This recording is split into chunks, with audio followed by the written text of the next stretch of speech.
Hi everyone and welcome. Today I'm going to talk about all the books that I finished in December. So in December I finished a total of 6 books and I'm actually quite happy with that, even though those 6 were read in the beginning of the month, and then at the end of the month when I had some days off, when the holiday season was coming around, I actually didn't read that much. I always think that I'm going to read a lot when I have days off, but it turns out that I'm also taking a holiday from other activities that require brain power, which includes reading, and I pick up some of my hobbies that I neglect throughout the year, more creative hobbies. I have picked up a jigsaw puzzle, for example, and of course I also made my reading journal, the yearly spreads. So if you haven't seen that video of my flip through of those yearly spreads, I will link that in the cards up above. So 6 books, all of them are of course in the adult fantasy category, and I actually finished one series that was on my TBR for a very long time. That last book was on my TBR for over a year, so I'm quite happy with that. I started 3 new series, yes, I know, and I read 2 standalones. Unfortunately, I also DNF'd a book. This is a standalone slash beginning of a series because I do think that a sequel is coming out. But without further ado, let's get into the books, and I will start chronologically, starting with the ones that I picked up first. And the first book that I finished was actually a carryover from November, and that was The Grace of Kings by Ken Liu. This is a buddy read that I was doing together with Gregory over at Gregory LaPerche, and I will of course link his channel in the description box down below. This is the first one in the Dandelion Dynasty. I've been saying Dandelion Dynasty for probably more than 10 videos and nobody corrected me. I'm sorry, Dandelion, I know how you pronounce Dandelion. Dandelion is a character in the Witcher series, and you say Dandelion. Somehow I didn't make a connection that Dandelion Dynasty was referring to the flower, so I said Dandelion the entire time. Dandelion. So this is the first book in the Dandelion Dynasty, and I really enjoyed this one. This gave me A Song of Ice and Fire vibes more than any of the other books that I've ever picked up that told me that those were like A Song of Ice and Fire. So I was very happy with this one. This is an Asian-inspired story with a lot of political intrigue, and you actually follow 2 main characters who are somehow taken in this political intrigue and start playing a very, very big role. This is heavily influenced by actual Chinese history, if I'm not mistaken, and I would highly recommend not reading or not looking up the history because you will be spoiled for the entire book. This is basically that part of history in Chinese history and then just changing the names slightly and of course adding some stuff that you don't know what happened, but other than that it takes the entire plot and bases this fantasy story in that plot. However, this is going to be most probably one of my favorite books of the year. I still need to make my list, but I absolutely enjoyed it. Normally I don't really like books that have a large cast of characters and that more tell you the story as if a historian is telling you the story more than you really feeling together with the characters what's happening. And that's definitely what's happening here. But if the writing style is that good, if the plot is that good and the political intrigue is that good, I don't seem to mind. And that's why I compare it to A Song of Ice and Fire, where you also have a very big cast of characters and you're maybe also not as connected with these characters than in some other books, but somehow because everything is so well done, you don't mind and you even start feeling for those characters. In this book you have a lot of secondary characters as well who might only play a very small part, but because of how they are portrayed, you are really invested in their storyline. So yes, a great book, and I'm definitely going to continue with this series in 2022. It's already 2022, so that's sometimes very weird to say. Then the other book that I picked up was, again, a start of a series, but this is the start of a duology, and that was The Goddess of Nothing at All by Kat Rector. So I still don't have a physical copy. I need to get to that soon because I absolutely adore this. This is a Norse myth retelling. I actually already discussed this book in both my new releases video and in my winter recommendations video. Both of those will be linked in the cards above and in the description box down below. Norse myth retelling, we follow Sigyn, who is one of the wives of Loki, and this is, like I said, the first book in the duology. The second book is coming out in 2022, in the fall period, if I'm not mistaken, and I cannot wait. I loved how Sigyn was portrayed in this book, a very strong woman who doesn't really is allowed to live her own life and is often restrained in a lot of things that she does, but I also liked how Loki was portrayed. If you know, I love The Witch's Heart by Genevieve Gornichek. In this one, you also follow a wife of Loki, but there it's really about the wife, and you don't really see that much of Loki. I thought that in this book you saw more of Loki. So I liked the difference between those 2 Norse myth retellings, and yeah, I cannot wait to read the conclusion. Then again, 2 books that I talked about in my winter recommendations video. The first one is The Raven and the Reindeer by T. Kingfisher. This is a Snow Queen retelling, and in this one we follow a girl who is going to rescue one of her friends who was kidnapped by the Snow Queen. And on her quest, she finds a raven, she finds a reindeer, and she learns a lot of very important life lessons. This is a very short book, and if not for that shortness, and that if you read a novella, or I think that this is 200 pages, so maybe just a little bit too long to be a novella, but those short books often don't really make the end of the year list because you're not in that world for too long. But if not for that case, it would have probably been in my top 10. It's definitely one of my favorite books that I picked up this year.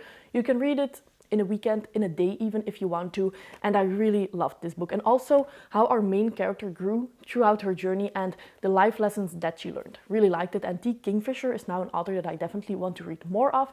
She is coming out with a new fantasy book, I think, in 2022. I think that it's also like a sort of fairy tale retelling, or at least influenced by fairy tales, so color me intrigued. And then the other one that I read, again, part of my winter recommendations video, this one I wasn't the biggest fan of, and that is Midnight in Everwood by M.A. Kuzniar.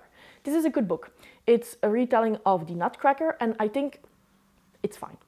That's all that I can say. The writing style is quite simple, which isn't a problem at all, but I also thought that the story was nothing really spectacular. It's definitely a very wintry book, probably the most wintry book that I've read in this period. So if you want to pick up a book, you know, it's already the end of the holiday season, and you want to pick up a book very quickly that you can read very quickly and that doesn't really require too much brain power, I would definitely recommend this one.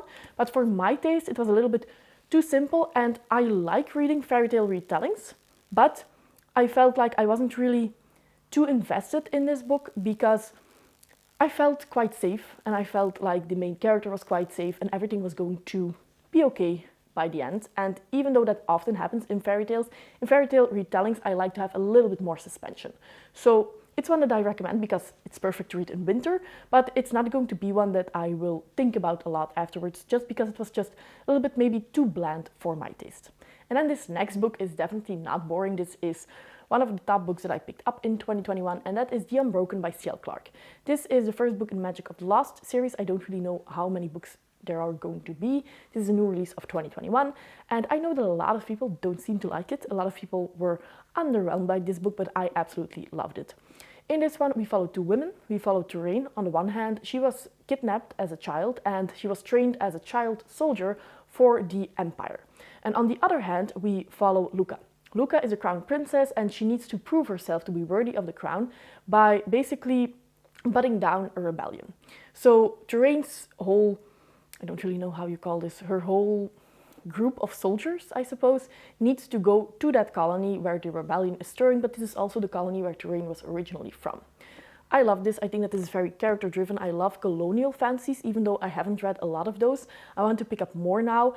I loved to see the internal struggle both in Terrain as in Luca, and this also has a sapphic romance, which I quite enjoyed. I can see why a lot of people might not enjoy it, because plot-wise, not the most things happened, and I can also understand that if you don't understand these characters, some of the actions might seem silly, but somehow it fit for me and I absolutely adored it. So I definitely want to read the second one. And now we're talking about this one, I want to also talk about my DNF, because I've seen that a lot of people actually like my DNF a lot more than the Unbroken. These two are often compared with one another somehow. I haven't read my DNF far enough to see the comparison, but in this one, this is The Counselor by A.J. Beaton. This is also a new release of 2021. I DNF'd it. In this one, we follow the Counselor. So she is basically one of, originally, of the lower classes of this city, but somehow, because she's very smart, she was taken as the personal scholar of the Queen. And she and the Queen developed a very strong relationship, strong friendship almost, you could say, but then the Queen dies. And she, the scholar, is now appointed as the counselor, and her job is to find the new queen or the new king, basically appoint the new ruler of this city. But while she is trying to do that, she also tries to find out who killed the queen, because she suspects that foul play is a part of this. I didn't really get far enough into this, and I think that part of the issue was that in The Counselor, I didn't really get a feeling of how the city lived or how the city looked like. We followed this main character. This main character wasn't interesting at all. And this is where the difference comes. With Terrain does some silly things and she does stupid things, but she is a child soldier and she has this internal struggle of being brought up in the Empire, being indoctrinized her whole life, but then coming back to her colony, coming back to her birthland, and she doesn't really know how to deal with that. This main character almost seems like a Mary Sue, where she is from the lower classes, but she is some kind of genius.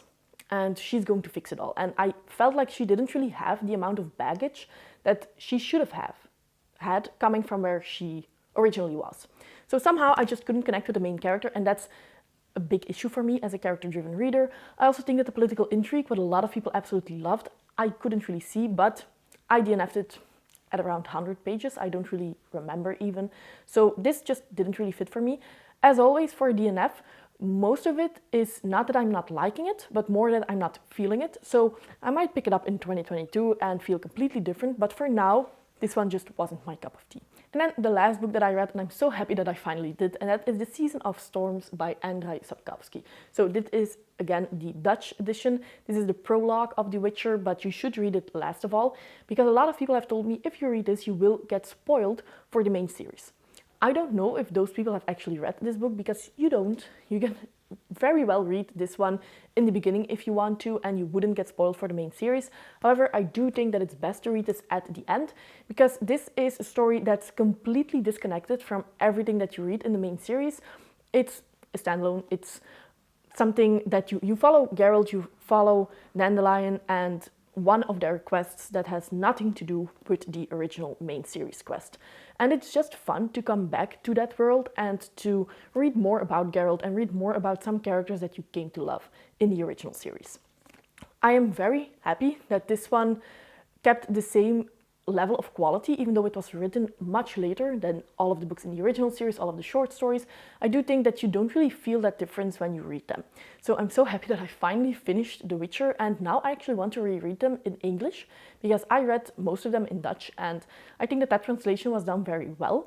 I know that not everybody likes the books of The Witcher when they read them in English, so now I want to see if that's a difference in translation, or that's maybe a difference of preference that can be also influenced by culture, because of course Poland is part of Europe. I live in Belgium, part of Europe. Maybe that's why I love it so much, but yes, this was a win. And for The Witcher in general, I know that most people love the short stories most of all. I do think that quality-wise, they are the best. I'm not the biggest fan of short stories, so I actually like the main series most of all.